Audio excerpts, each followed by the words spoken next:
Pozrite, priatelia, za mnou je veľká skupina bláznov rovno pred vchodom do Európskeho parlamentu. Majú nápisy, že nikto v Európe nie je ilegálny, že federalizácia je budúcnosť, že treba zobrať právomoci členským štátom, zaplaviť Európu imigrantmi, samozrejme dúhová vlajka, transvestitovské symboly a podobné nezmysly.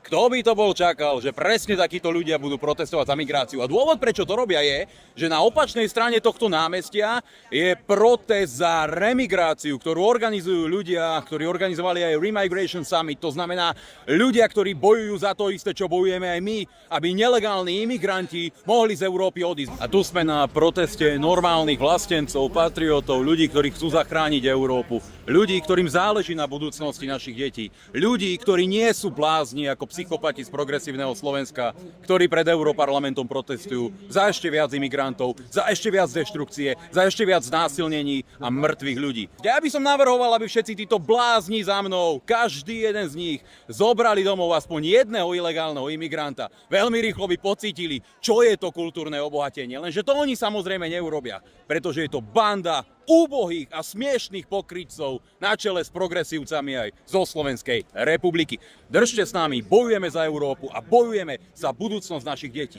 Republika vás nesklame a nezradí.